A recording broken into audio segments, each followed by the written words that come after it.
I see you, Dylan. I see you, Dylan. Can you hear me? Yep. Okay.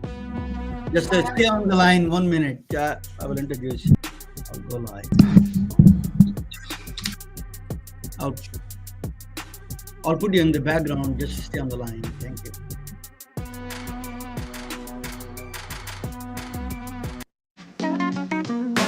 Netflix on the screen, healthcare in between, physics, art, math, got us down this path. Historical tales come alive, where science and stories dive, blended facts with heart, knowledge from the start. Need bridge blues we sing to the future memory. Health and science in the mix. Need bridge got the fix. Complex subjects make right clear now every episode in ways that we actually acquire leads the way. and ways that make me more efficient. In the world of digital streams, turning knowledge into dreams. Through the tales of old, new stories unfold. Thank you so much for joining with me. It is truly an honor and a privilege. MedBix Webcast is a new kind of healthcare media channel to break the silo mentality and foster interdisciplinary thinking. Our mission is to fill that gap and to create a curiosity through different lenses, tapping the passion that guided the historical figures in medicine and bringing present-day groundbreaking research to the front lines. We interview physicians and leaders in the industry about present-day healthcare challenges on our live programming. Hey, welcome to the MedBix Webcast. This is Ramana Annamaraju. I'm the host. We need while bringing the technology, we also need a bringing technology therapy for all of us. Is that much pressure nowadays? Technology is a pressure to think about non-technical people, how much pressure that it creates. But anyway, that's my blues for today.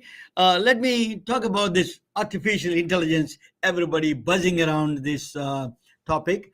Actually, the first topic in healthcare, I interviewed on my channel Dr. Robert Pearl. He wrote a book on the ChatGPT MD. He wrote a book on it.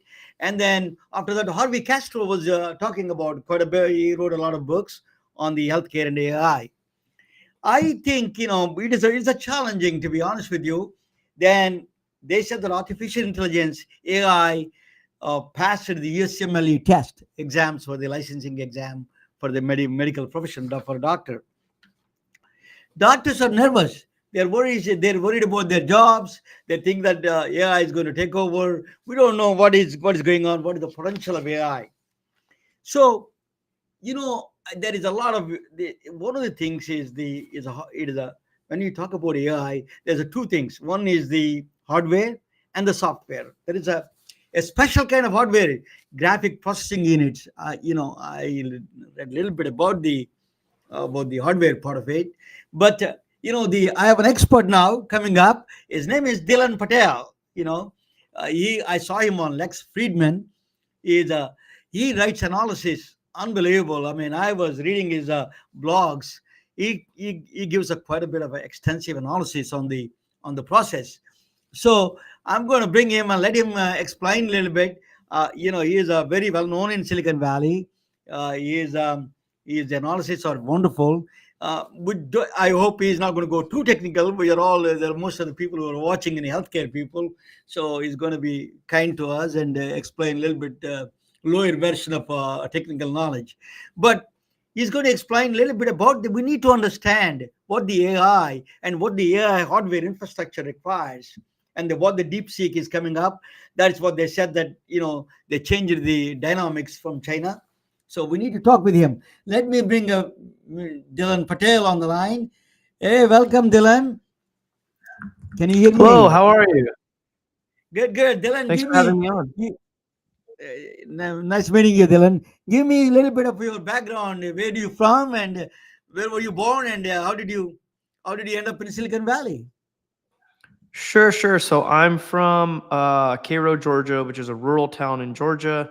And I grew up there in rural America, and then I sort of ended up in the valley as I started my company outside of the valley actually, but then I moved here more recently, right? So the story of sort of me getting to the valley is actually more me being in Asia, right? In Taiwan, Japan, Singapore, focusing on semiconductors before I ever moved over to the Bay. So I wanted to ask you, you're from Georgia. He said, I'm from Georgia. I'm from Atlanta, Georgia. I lived in Georgia most of my life. So what part of Georgia he said? Well, I'm from Cairo, Georgia, which is a rural part of Georgia. Not Like a really actually not really in the southern same Georgia. area as Well, Atlanta, but I do know Atlanta well. okay. Well, that's somewhere in the southern Georgia. Where is a Griffin? Or you? I lived in Atlanta most of my life. Actually, I moved here also, like you, for 4 or 5 years ago. I moved here. But let me maybe you can see me that much better than let me yeah let me okay Okay. let me how do I do this yeah let me do that this is a little bit of a tricky thing. Okay, so Dylan, Yeah. so you came you then you studied in Georgia, you studied computer science, or where did you go to school? Georgia Tech? Yeah, I went to school in Georgia, and then I graduated in 2018, and I worked in quant risk for a few years before I started my company, which focuses on the semiconductor industry. So let us talk about a little bit about the infrastructure for the AI. Doctors don't know much about it, but it give us a little bit about the infrastructure, what it requires. We are hearing a lot of different conflicts. Some of them are say we need a multi-billion, $500 billion investment required, and then China came out with a deep seek with a very $5 million investment. So what is this confusion? Is it really what is the a little bit give us a rundown on the infrastructure side of the AI?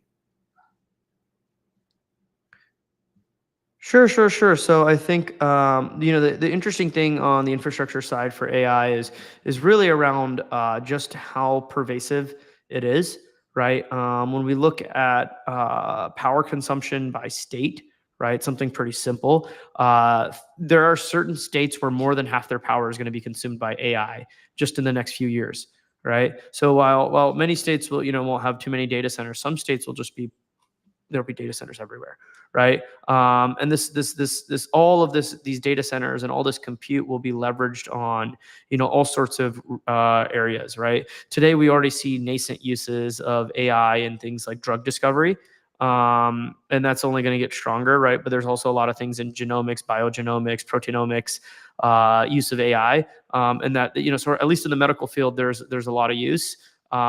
Starting to come up. Obviously, it's a little bit slower because of regulatory reasons, but in areas like software development, AI's use is dramatic, right? And so when we look at the use of AI within industries, different rates, but it's pretty clear with the pace of AI innovation, right? How fast the AI models are getting better. People are going to be able to use them to solve problems faster, more efficiently, and deliver better lives for people. So Dylan, everybody talks about GPU, graphic processing unit.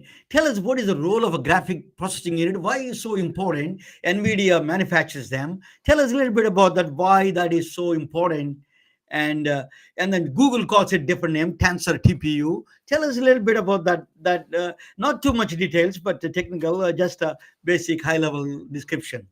Yeah, I think when you zoom out from computing, there's sort of just a couple different kinds of chips, right? There's CPUs, which are generally what you find in most everyday devices and laptops, et cetera. And they're good as doing one thing really fast, right? And so you have CPU cores, you have just a few CPU cores, and they do some things really fast. GPUs or graphics processing units are exactly the opposite, right? They're actually quite slow at doing individual tasks, but they're really, really good at doing very parallel tasks, right? So graphics processing units were invented to draw the pixels on your screen, right? Turn them on or off, make them yellow, make them red, make them green. Which colors do you want to show? How many do you want to show to make it so you can see pretty pictures or play video games or render some radiology thing, right? These are all like graphics processing tasks. And so AI happened to, just so happened to be developed on GPUs initially. Right. Initially, CPUs were so expensive. AI requires a lot of compute, and then everything else was very specialized and expensive. So there's these famous AI researchers, Ilya Sutskever, Jeffrey Hinton, and Alex Krasinski. Right. These guys made AI, the first AI model that we would recognize as similar to what's today, called AlexNet. Right. And all it did was recognize images better than humans can. And they did this on a graphics processing unit from NVIDIA, right? And this is because, well, CPUs were really slow because they're really focused on a single task. GPUs are focused on doing many tasks at once. Now, initially, GPUs were used for graphics, and it just happened to be okay for AI. But now, if you look at the best GPUs that NVIDIA makes for AI, they can't even do graphics processing, right? So they're still called GPUs, because they share a similar architecture, but they're not able to render pixels. That's not what their task is. They're actually just focused on AI processing. And then around the same time that NVIDIA made their GPUs start being focused on AI, around 2015, Google also did the same thing, but instead of using GPUs, they made their own chip called the TPU, right? And so this is where sort of the initial waves of AI hardware came from. And now today, every Google search runs through a TPU.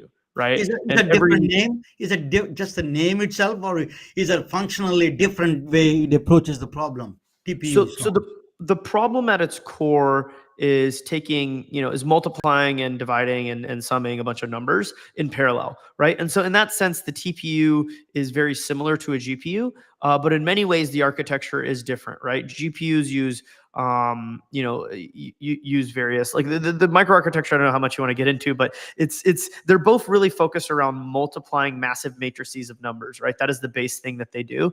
And so yes, there are a lot of differences between the two because of lineage, because of how you program them, right? NVIDIA's focus is, I have to serve every company in the world and help them do AI. So I need to make it really, really easy to program, and I need to make it so every generation is compatible. Whereas Google is focused on the TPU is just for me and just for my workloads and just for a number of them. So I am only focused on making it programmable for my team.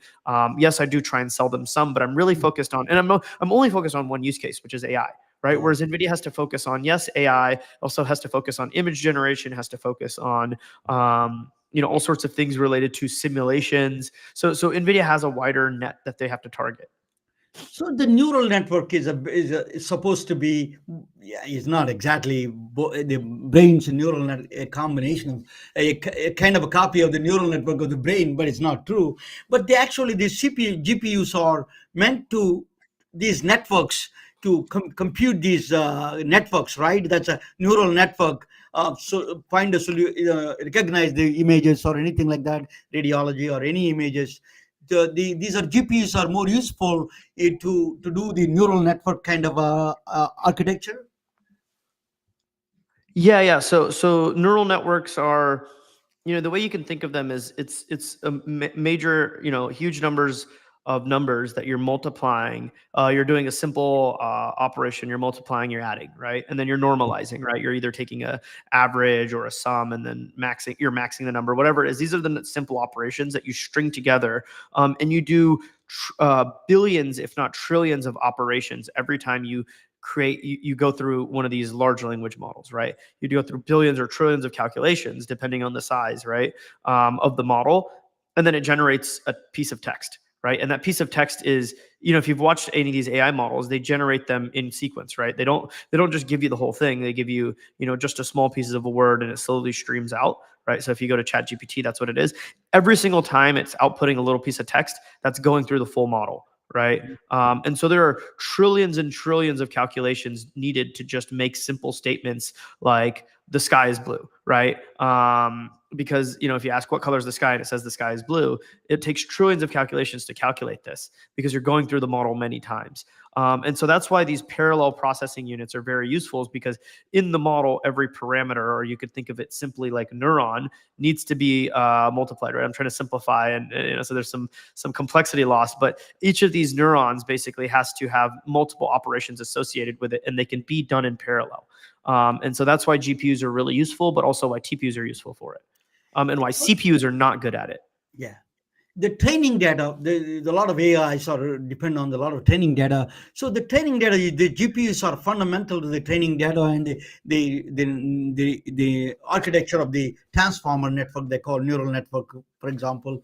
These are the GPUs are fundamental to the Is that right? If I understand you correctly, that these are the GPUs are fundamental to the training data. Yeah, so it's interesting. These large language models are trained on two types of data.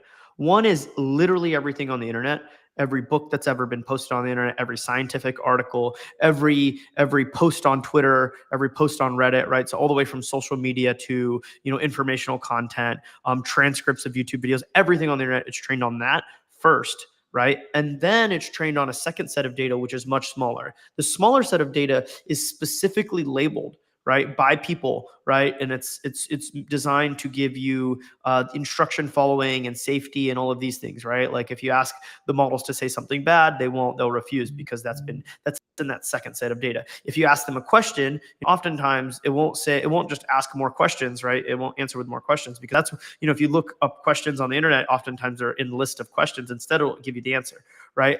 And so this is like some features that are trained into a specific set of data. And when you look at specific applications, right, this is where AI can fall on its face, right? Because you have the entire internet, and everyone knows the internet has every opinion you could ever want, right? You could have pro X, pro Y, anti X, anti Y, anything, politics or food, right? A discussion about what the best bread is, right? There's going to be so many discussions about stuff on the internet.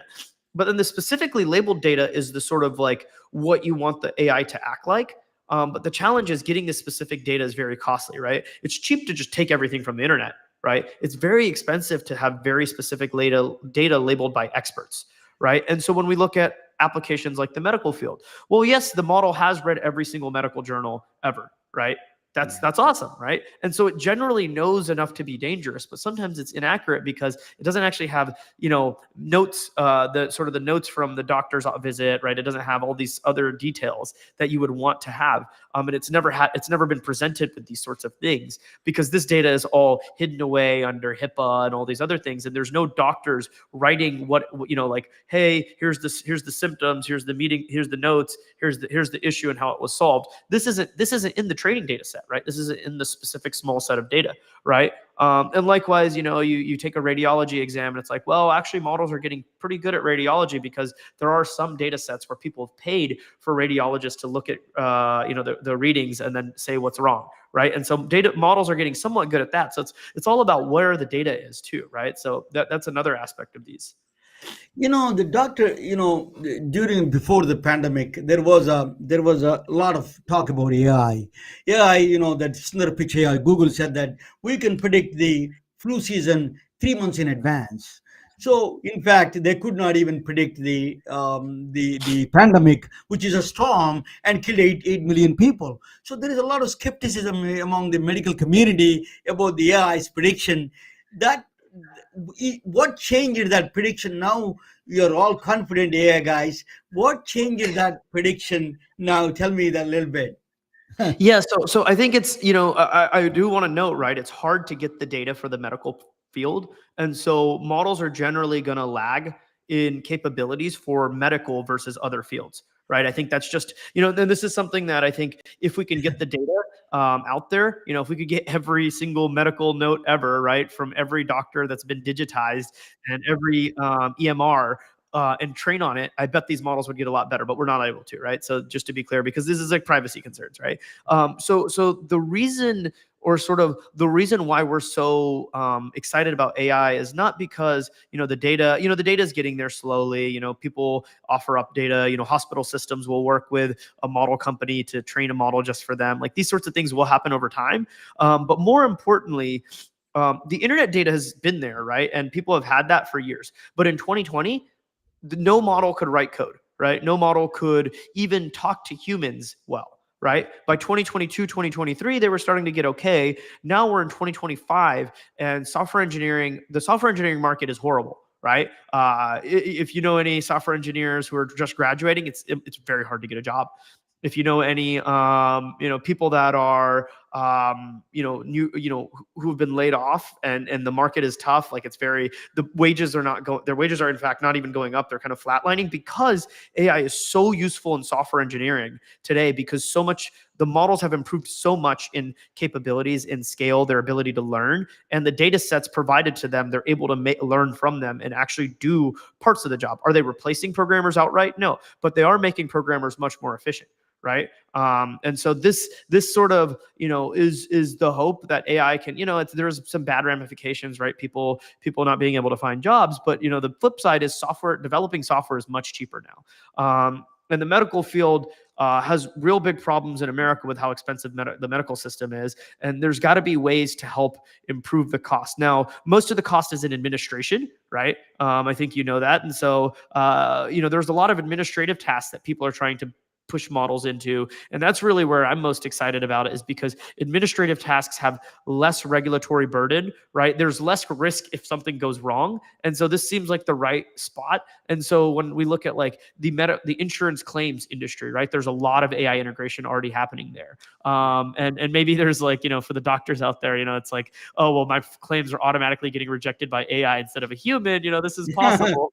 But I think that things will get better and more efficient with AI, and there's a little bit of going to be growing pains. People are going to hate it, but at the end of the day, society itself is going to change, right? AI is, the intelligence level of AI is huge. Yes, it gets stuff wrong. It'll get stuff wrong less over time.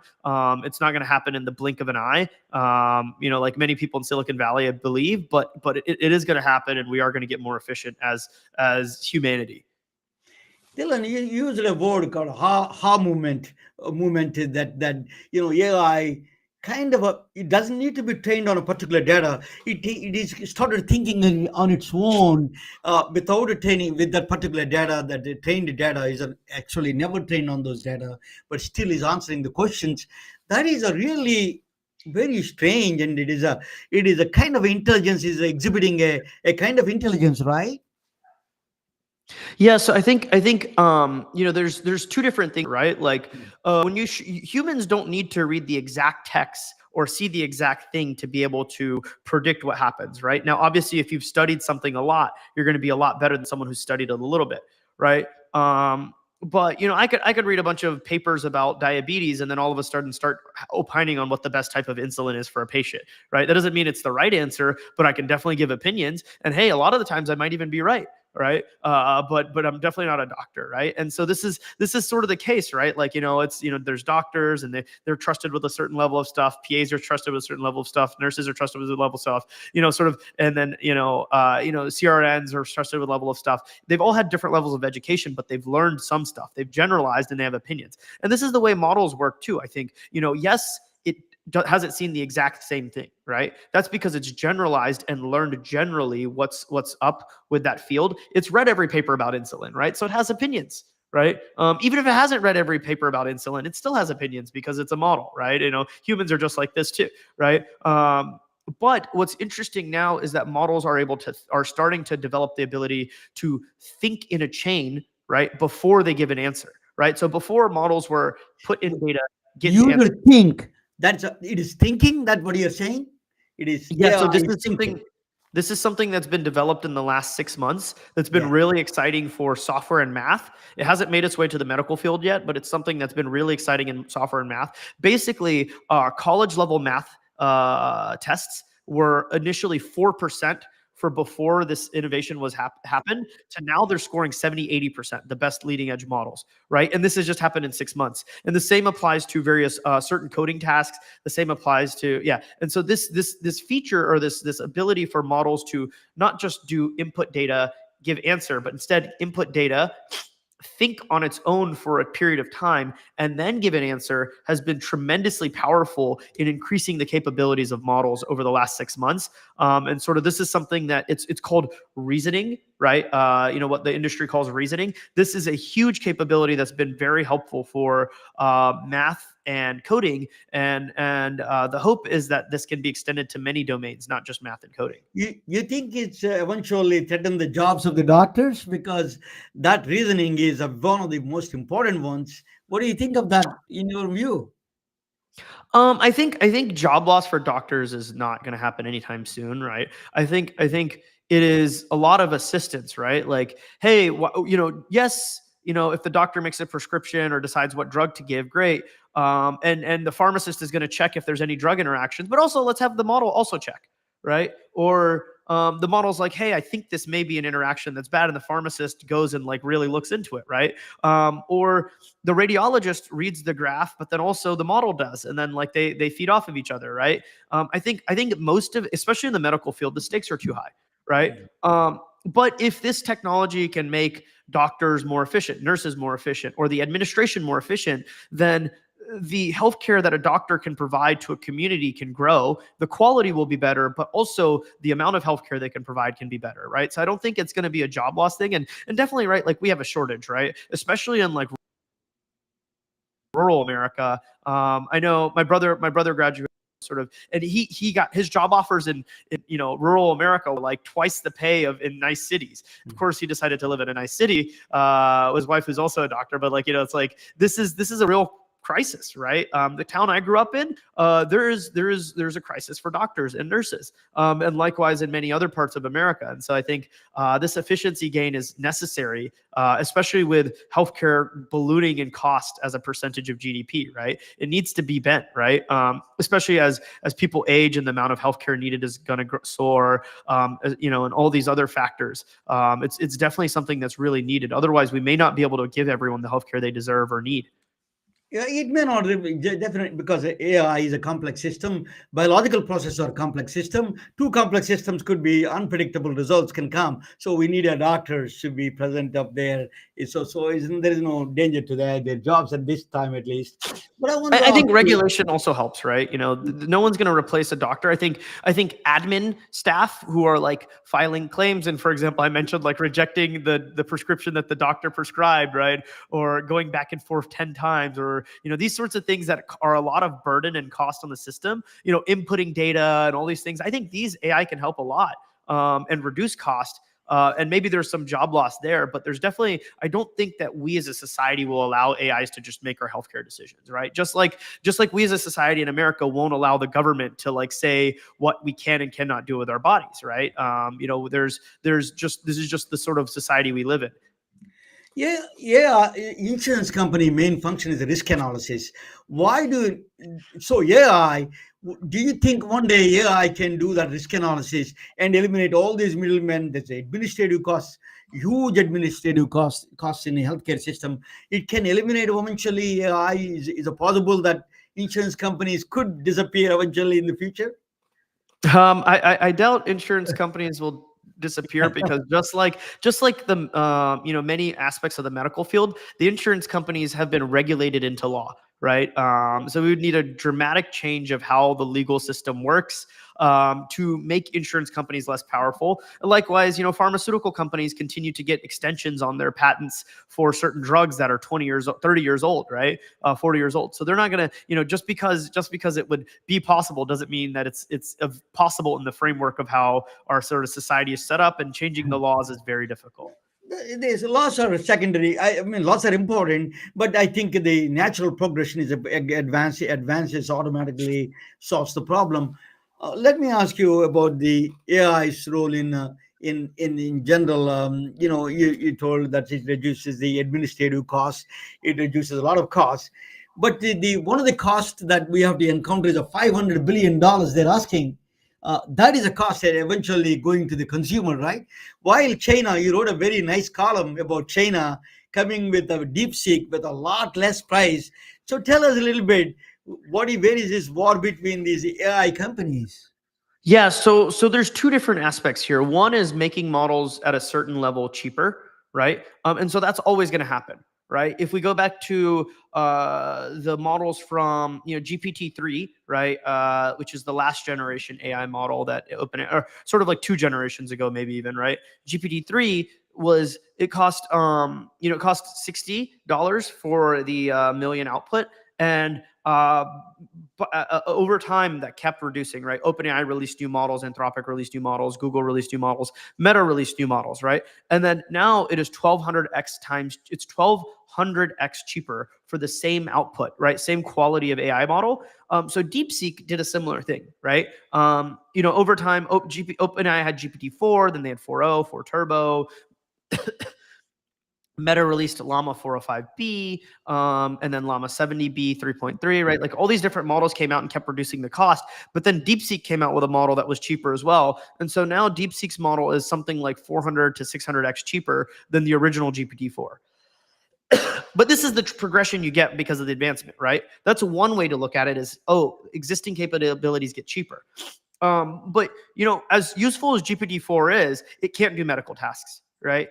Just like that, DeepSeek cannot do medical tasks. And there's many other areas where it just can't do the task, right? And so the one area is making a model cheaper. The other is making the model better, right? And so both of these things are things that people do, right? One is focusing research. It's just, okay, making models better means I can either make a bigger, better model, or B, I can make the same quality model, but cheaper, right? And that's the sort of things that are pulling here, right? And so, yes, if you only care about GPT-4 level model, which is enough to help your, kids cheat in school or whatever, great. But if you want a model that can actually help you automate software engineering or automate, parts of the claims administration stack, or help you automate, all sorts of other functions throughout society, right? Help you do legal stuff, right? All of this stuff, you need the models to be a lot better. And so, hey, why do I need to spend there's the announcements of Stargate, $500 billion. That is all coming from, hey, we believe that the models continue to get better and better and better if we spend more money, if we keep doing research. And because of that, we're going to commit to this, right? People are going to invest. Most of the investments aren't from the public market. They're from private companies. But, of course, one day the models will come out, and those models will hopefully generate enough economic value that they pay for those clusters, that $500 billion of data centers that people are building. Let us talk about regulations and guardrails a little bit. That somebody can sit down in the Timbuktu or somewhere in southern Georgia, can come down in the garage and ask a protein to produce a deadly virus, a virus that you cannot defend. How do we protect these kind of bad actors from doing those bad things? Yeah, so I think all these negatives, whether it's making a virus or posting misinformation online, this has always existed, and we have to have defense mechanisms, right? And it turns out that AIs are really good at defense mechanisms too, right? You can go ask AstraZeneca, and COVID vaccine was developed with the help of AI, right? So this is AI helping protect us from coronavirus, whatever the source of coronavirus was. But also, like, going into the future, there's misinformation online. It used to be that Meta had to hire hundreds and thousands of people to sift through posts that got reported to see if it needed to be removed or not. Now they have AI systems that remove posts that have nudity and child things and like violence. Like, they just automatically remove it through AI. And so this is sort of, the hope is that you can build AI systems that are defensive, not just offensive, right? And this has been the case always, right? There have always been hackers, and yet I have never had money stolen from my bank account, despite the fact that hackers exist, and most people haven't, right? Because there are defense mechanisms that are humongous investments by the banks to prevent this sort of fraud from happening, right? Now, fraud still happens some, but that's but most of it doesn't happen, right? So it's all about using AI as defense. But there's a new kind of scammers. Yeah. Can you hear me? Yep. There are new scammers coming in the picture, bad actors, scammers, romance scammers, technology scammers, that say Microsoft support, the Amazon support, all these things from all over the world. There's a lot of scams. Why not technology and AI prevent this assault on American public? It's a constant public. There's billions of dollars lost from a woman. Most of the women, that 70 years old woman, they trick them into somebody else's pictures. They post them. This is a kind of a assault on the public without any guardrails. How can the technology can protect these people. That's the first and foremost thing, right? Protect this human-centric design has to be done, right? Technology always can be used badly, but it's also generally lifted people's lives up and made Yeah. them better, right? So while technology, whether it's cars making people who took care of horses lose jobs, or car crashes killing people, but then there's all sorts of technology around airbags and stuff, so it's actually safer than ever to drive on a road. All sorts of technologies, can hurt humanity, help humanity, and it's technology is not in its own negative. The use of it can be, but we can always build ways to make it Is it positive. difficult to put a technical barriers for these kind of scams? Without using the abstract word. So technology, it does good and bad. But actually, in fact, when they tell you these are the people coming from a country, they are not telling that they are coming from Georgia, rather than they're coming from Nigeria or some other country they're coming from. So you can tell the differences between these scammers. AI cannot predict the differences between them. Yeah, I think there's AI models that can be used to recognize fraud, to recognize bad actors, and this is a business to be Yeah. made, right? There's defense companies across standard computing, right? There's cybersecurity companies, and there's going to be AI cybersecurity companies that get built and protect humans. Yeah, that's sort of like the Yeah. what's going to happen, right? Let us talk about I think yeah. Let us talk about positive things. One of the things I'm crazy about drones, because I just mentioned to you the drone. We are getting older. Your father, grandfather, me, and everybody. A lot of America is getting older, and with baby boom generation, we don't have enough resources to. We don't have enough resources to um, provide all this huge demand on the healthcare services. Can we use drones to deliver medications? I mean, they are using it, but there's a lot of restrictions. They are not widely used, or deliver food, or deliver emergency like defibrillators. Can we do that through the drones mechanisms? Yeah, definitely. I think you can see this in Rwanda. There's some really cool drone delivery for blood and collection of blood and things like that. So, and for drugs, I think technology could be used to improve drug delivery, reduce cost, and make it more accessible for everyone. I think that's the real moral of the story here. Yeah, I do unfortunately, have to Yeah, go. Thank you so much for your yeah. time, but But let me ask you a yeah, final this is. question. I think we should leave it on the optimist note of Yeah, like, let yeah, us talk about optimism. technology and Yeah, AI is. AI can do. What are the things to AI can do healthcare? You think reduce the cost of the healthcare system? That's a huge exuberant cost in healthcare. Your brother is a doctor. He knows that, and the doctors are not happy. Patients are not happy. Insurance company, nobody is happy here. Why you think AI can change that scenario? This is a right now we are positive. I was strongly feel AI can help some of these burdens, the administrative burdens, as you mentioned, is can reduce that can free up the doctors. So give us your final analysis on the health AI, uh, and the AI benefits of healthcare. Yeah, I think like it goes back to like, yeah, you can reduce the cost, whether it's through administrative cost. You can administer better healthcare because the doctor can work in conjunction with AI, the nurse can work in conjunction with AI. I think you even need robotics who can watch elderly when there's not enough nurses around. I think there's a variety of ways that healthcare can be improved with AI, and hopefully lead us to sort of have better visibility in that way. Dylan, you did an excellent job, and you write your blogs are wonderful. I read it, a few of them. You give an excellent analysis of the good things and about the AI and all this hardware. I don't understand all the technical words, but a lot of these, some of the things that your analysis is an excellent. So I think we need to give a AI benefit, and the skepticism is always there, but AI can do wonders, as you said, that movement. That's a aha movement is came into the AI. It's thinking. It's a thinking model is coming to the AI. I think it's a enormous benefit to the humanity itself all over the world, including India and other countries where there is no access to doctors. It could help. AI could help. So I let you do the final word and then let you go. Thank you so much for joining with us. It is truly an honor. Yes, thank you so much for having me. And yeah, you can check out my Twitter or website if you want to see more. But generally, yeah, we focus on AI infrastructure and server supply chains, and data center supply chains. So I think it's a bit different audience, but hopefully people enjoyed this conversation. I sure You did. Thank you so much. Thank you, Dylan. Good night, all of you. We are retelling their stories through our patented designs that can be worn on scrubs, t-shirts, printed on conference bags, and endless other promotional materials.